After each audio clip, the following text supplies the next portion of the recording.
Salah satu keinginan besar Ibunda Maryam adalah punya anak yang kelak jadi seperti Zakaria, berkhidmat untuk Masjidil Aqsa. Lalu beliau bernazar, kemudian hamil. Yang tadinya nggak hamil-hamil, tapi gara-gara punya nazar gini, Allah beri dia rezeki hamil. Cuman sedikit berbeda dengan harapan beliau, bahwa yang diharapkan lahir anak laki-laki. Soalnya bukan nggak mau anak perempuan, bukan, karena tradisinya nggak boleh anak perempuan berkhidmat di Masjid Aqsa. Jadi masih pakai mindset tradisi Bani Israel. Tapi Allah pengen mematahkan mindset itu, pengen mengganti tradisi itu dengan cara sengaja Allah setting lahirnya anak perempuan. Dan anak perempuannya juga bukan anak perempuan biasa. Menurut saya tuh perempuan nomor 1 di dunia yang paling istimewa. Ada 4, Asia, Maryam, Khadijah, Fatimah. Nah 4-4-nya nih sempurna. Tapi kalau buat saya tuh cerita-cerita Maryam tuh luar biasa.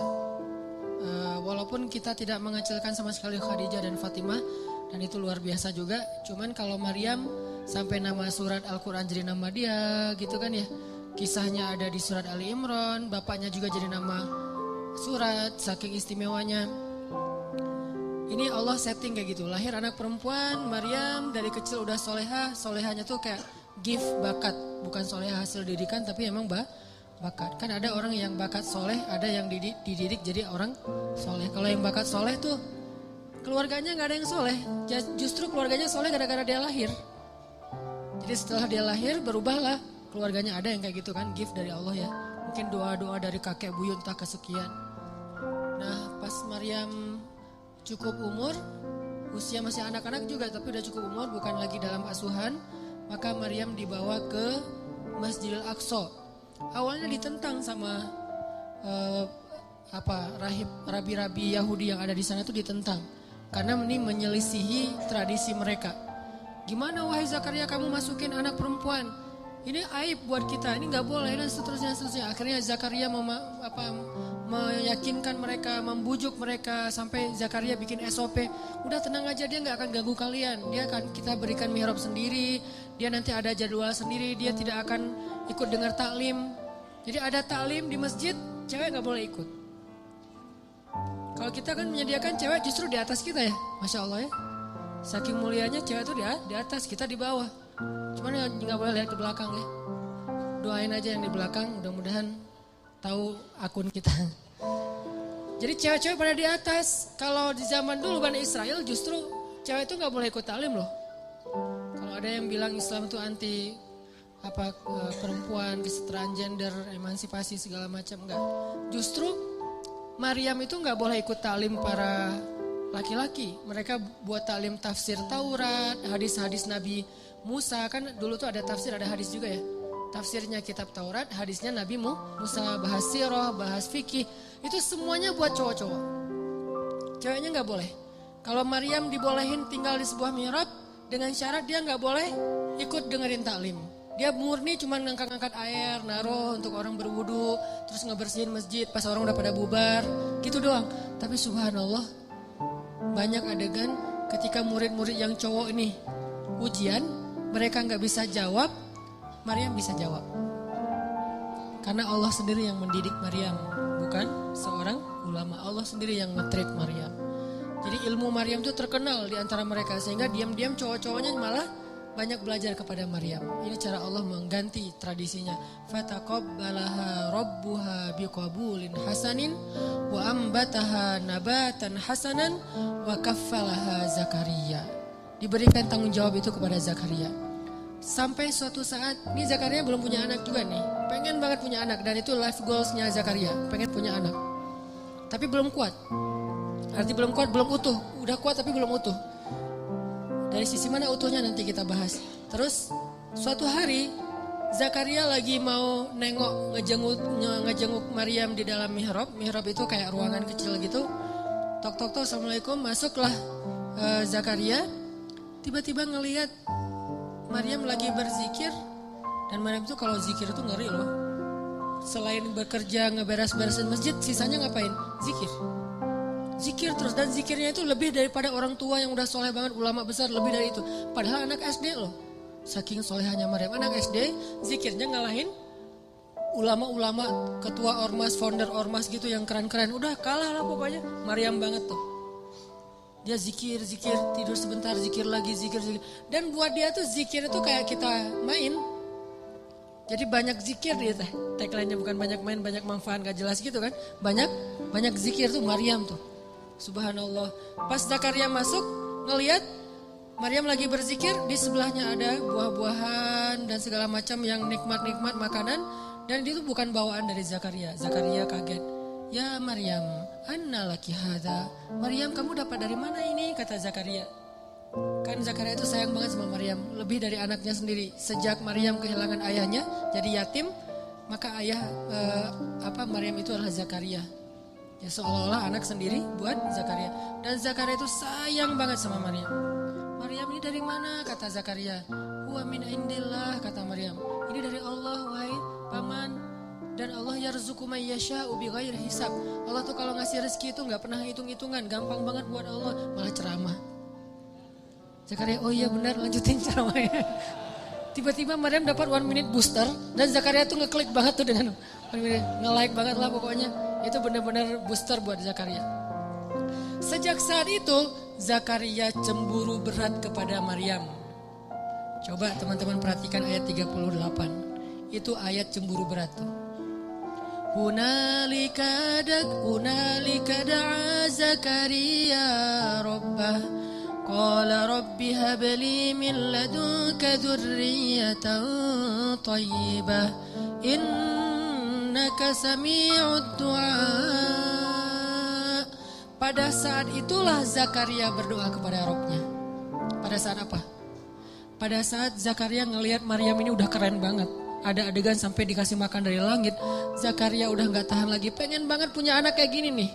Hunalik, pada saat itu di sana. Jadi kalau hunaka itu cuman di sana doang, kalau hunalika di sana. Dan pada saat itu ketika Zakaria terkagum-kagum tuh udah luar biasa kepada Maryam.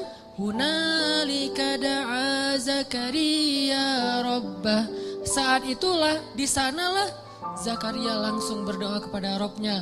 Rabbi habli min ladunka dzurriyyatan thayyibah. Ya Allah, beri saya keturunan kayak gitu ya Allah. Coba, kayak gitu. Saya pengen kayak gitu ya Allah, yang soleh seperti itu. Minta tetap anak laki-laki tapi solehnya kayak Maryam. Jadi minta anak laki-laki tapi teladannya anak perempuan. Coba, ini bukan hal besar soal laki-laki dan perempuan dalam Islam. Kadang teladannya laki-laki, kadang teladannya perempuan. Dan itu hal yang bukan not big deal lah pokoknya.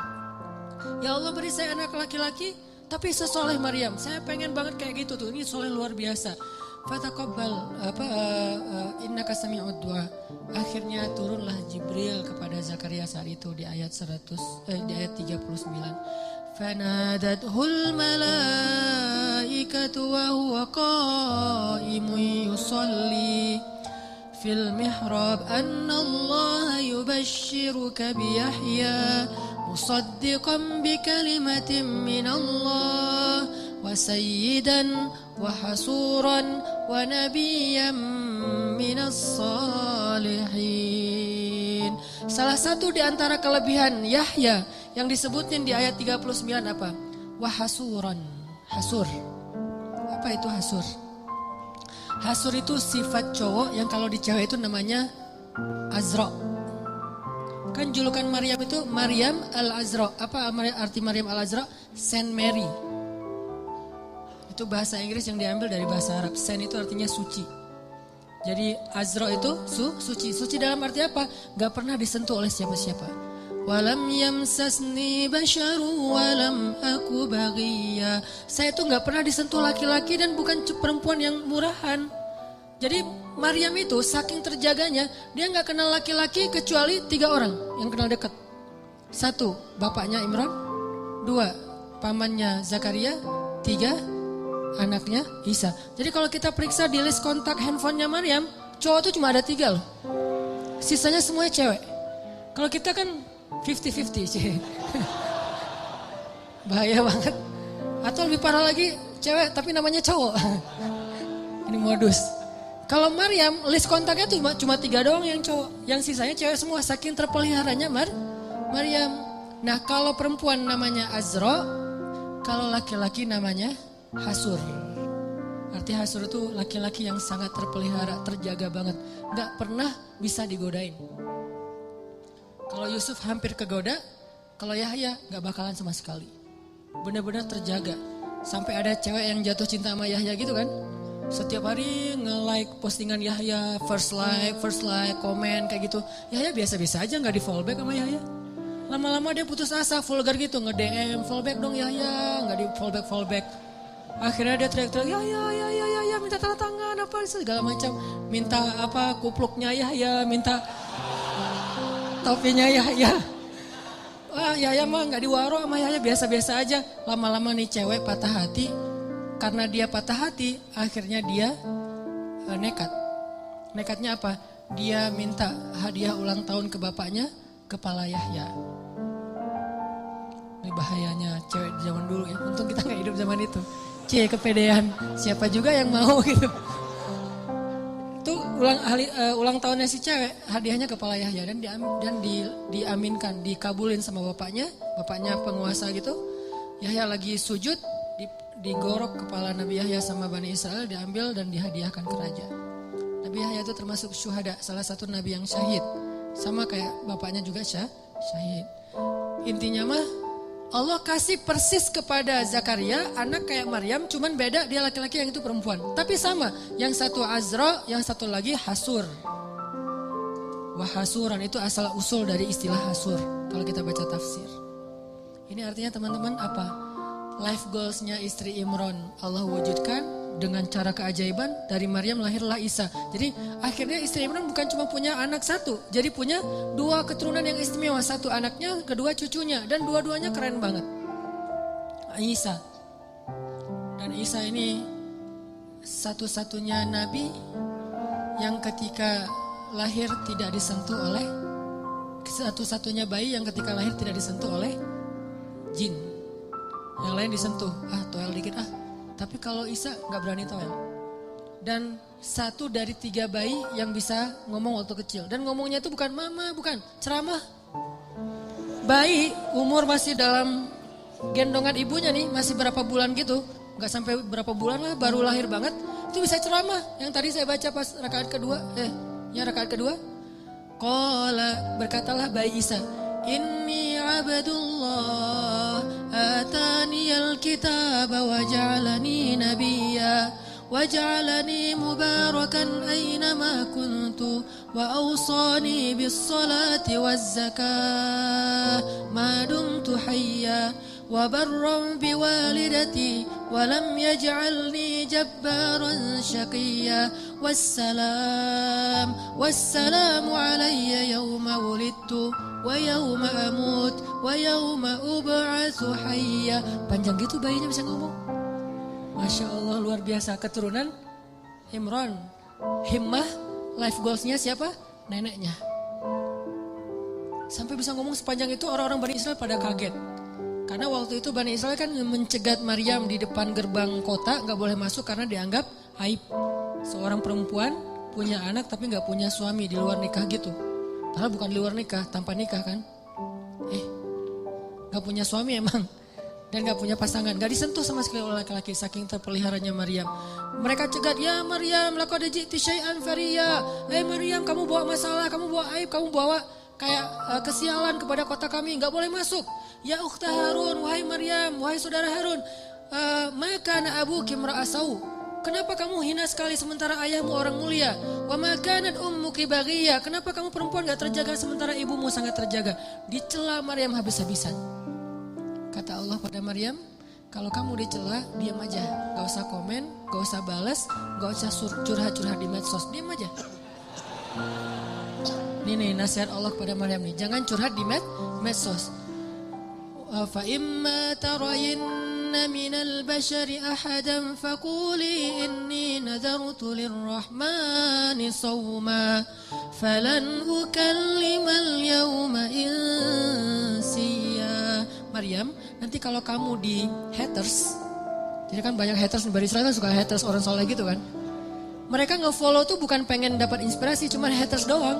Ngintip dia lagi posting apa, diserang. Posting apa, diserang gitu. Akhirnya kata Allah, kalau kamu diserang, komennya gak enakan, terus kamu dihaterin sama mereka, udah diem. Gak usah dibalas, gak usah diapa-apain, gak usah diblok, gak usah dihapus tuh komen. Pengalaman. Terus diapain? Diem aja. Terus kalau diem gimana? Tenang, biar aku yang belain kamu. Jadi ketika seorang meminta bela dari makhluk, Allah gak akan ngebelain dia. Ketika kita diam dan meminta bela kepada Allah, Allah akan belain kita. Kan terjadi di zaman Nabi itu ada 2 orang bertengkar nih. Yang satu ngomel, teriak-teriak marah-marah. Yang satu lagi diam aja, dia sabar. Nabi dari jauh memperhatikan sambil tersenyum. Terus lama Nabi perhatiin, Nabi tadi lagi lewat nih. Gak sengaja ngelihat ada 2 orang bertengkar, yang satu diam, yang satu ngomel. Nabi memperhatikan yang diam sambil senyum lama. Lama dia ngomel, akhirnya yang diam tadi gak sabaran, gak kuat lagi, dibales. Dia komen. Begitu dia komen, Nabi langsung jalan dan gak tersenyum lagi, cemberut. Sahabat bertanya, ya Rasulullah, apa yang terjadi? Kenapa? Nabi udah berjalan sekarang cemberut. Kata Nabi, tadi ketika yang diam ini diam aja nih, dia sabar, malaikat mendoakan dia dan tersenyum untuk dia. Tapi begitu dia kepancing komen, malaikat pergi. Maka saya juga gak akan berada di situ, saya ikut pergi. Masya Allah. Jadi kalau kita dikomenin yang gak enakan sama orang di medsos, diamin aja, biar yang nge-follow kita malaikat. Malaikat nge-follow kita banget tuh dan ngedoain kita. Tapi begitu kita kepancing balas komen, yang komennya itu sama-sama tidak baik isinya, keburukan, mencela dan segala macam, maka malaikat unfollow. Makanya Nabi juga pergi. Maryam disuruh diam. Lan ukallimal yaum insiya. Saya gak akan ngobrol sehari ini. Diam aja, puasa ngomong. Walaupun itu syariat terdahulu, bukan syariat kita. Terus orang-orang menghujat Maryam. Habis semuanya dihabisin ke Maryam. Akhirnya Maryam itu berat banget pundaknya, diam. Maka Allah memberi dia ilham, kasih isyarat ke bayimu. Fa'asyarat ilaih. Maryam diam juga makin menjadi-jadi. Akhirnya Maryam mengisyaratkan kepada bayinya, suruh ngomong dengan bayi saya. Tapi dengan bahasa isyarat. Fa'asyarat ilaih. Mereka malah bertanya, qalu kaifa nukallimu man kana fil mahdi sabiyya. Ya Maryam, kamu udah gila. Ternyata kamu bukan cuma hina, bukan cuma rendahan, tapi gila juga ya. Kayaknya stres deh kamu. Masa kita disuruh ngobrol sama bayi? Langsung bayinya ngebelain mamahnya. Kata si bayi teh, ini mama gua disuruh berbakti sama mama gua. Apa kalian? Akhirnya pada takut. Wah, coba bayangin, bayinya bisa ngomong lancar, bahasanya tuh tinggi lah gitu. Kayak syair. Qala inni abdullah. Saya itu hamba Allah, kata si bayi. Gak tahu nunjuk-nunjuk apa enggak. Pokoknya gitu aja. Inni abdullah atani alkitab. Saya itu dikasih Alkitab loh. Jadi dia akan diberikan nanti Alkitab, Injil. Waj'alani nabiyya. Dan Allah jadiin saya seorang nabi. Waj'alani mubarakan aina ma kuntu. Dan Allah menjadikan saya berkah dimanapun saya berada, pasti ada keberkahan. Wa awsani bis shalah. Allah perintahkan saya untuk salat. Waz zakah. Allah suruh saya berzakat. Madumtu hayya. Sepanjang hidup saya. Wa barram bi walidati. Allah suruh saya berbakti kepada mama saya. Walam yaj'alni jabbaran syaqiyya. Allah enggak menjadikan saya seorang laki-laki yang penentang dan laki-laki yang kasar. Wassalamu alaihi. Keselamatan buat saya. Yauma wulidtu. Hari ketika saya dulu dilahirkan. Wa yauma amutu. Hari ketika saya diwafatkan. Wa yauma ub'atsu hayya. Hari ketika nanti saya akan dibangkitkan. Bayangin bayi ngomong kayak gitu. Kita aja yang udah dewasa bingung mau ngomong. Mau ngelamar aja bingung mau ngapain. Calon mertua nanya, "Dek, mau ngapain di sini?" Saya juga bingung, Pak, ngapain. Bingung gitu. Saking labilnya. Ini bayi coba. Kenapa bisa gitu, teman-teman? Doa, himmah, life goals dari neneknya. Setelah kisah panjang ini, saya pengen nyimpulin sederhana aja. Gimana caranya kita kalau punya keinginan, punya himmah, punya goals dalam hidup kita, gak serumit istri Imron, hal sepele aja. Allah kabulkan, Allah restui, Allah wujudkan, bahkan dengan keajaiban dan surprise kejutan-kejutan. Caranya 3. 1, intasdukillah yasdukka. Kalau kita jujur kepada Allah, Allah pasti akan tolong. Apa maksudnya jujur pada Allah? Kita kalau ada kepengen sesuatu, libatin Allah dong dalam kepengen kita, dalam niat kita tuh. Maksud libatin Allah harus ada karena Allahnya. Pengen nikah kenapa? Saya pengen masuk surganya gak sendiri. Pengen nikah kenapa? Saya pengen tahajudnya tuh ada yang bangunin. Walaupun akhirnya dia tidur lagi. Gak apa-apa, yang penting gak bangunin. Pengen kuliah ngambil jurusan A, B, C. Gak apa-apa, gak harus semuanya jurusan agama kan. Ada ilmu syariat, ada ilmu sains. Dan dua-duanya itu bisa jadi ilmu dunia, bisa jadi ilmu akhirat. Karena ilmu akhirat itu bukan ilmu agama, ilmu dunia itu ilmu sains bukan. Ilmu dunia akhirat itu tergantung niatnya buat apa. Orang belajar sains kalau niatnya untuk suatu kebaikan itu ilmu akhirat loh. Makanya libatkan Allah dalam niat kita. Saya belajar desain karena saya pengen bantu dakwah lewat desain. Saya belajar fotografi karena saya pengen bantu dakwah lewat visual. Saya belajar A, B, C sampai Z karena saya pengen. Artinya libatkan Allah dalam proyek kita. Intas dukillah, kalau kita jujur dalam hal itu, jasduka, Allah pasti bantu banget. Makanya kenapa Allah ngasih keajaiban kepada istri Imran? Karena niatnya juga apa? Pengen berkhidmat ke rumah Allah. Tapi kalau pengen bangga-banggaan doang mungkin gak akan diwujudkan sama Allah. Satu tipsnya, kalau kita pengen life goals kita tuh jadi banget, maka coba libatin Allah dalam niat kita. Tapi kan gak bisa bohong ya sama Allah ya. Karena kalau kita bohong sama Allah gimana? Yukhadi'una Allah walladzina amanu wa ma yakhda'una illa anfusahum wa ma yash'urun. Allah tahu banget lah. Kita mau bohong, mau jujur tahu banget. Wa asirru qawlakum aw jaharu bih innahu alimun bidzatis sudur. Jadi sama Allah tuh gak ada gunanya kita bohong. Sama manusia dosa tapi kadang untung. Secara dunia ya, dosa berbohong tapi kadang-kadang untungin dunia kita. Tapi sama Allah gak bisa karena dia gak akan ketipu sama kita. Alimun bidzatis sudur, sangat tahu segala yang tersembunyi dalam hati kita. Jadi kalau kita jujur kepada Allah dalam satu goals, dalam satu kepengennya kita, harapan kita, himmah kita, karena kita pengen ada urusannya dengan Allah, pengen dapat ridha Allah, pengen apa dengan Allah, maka Allah pasti akan bantu.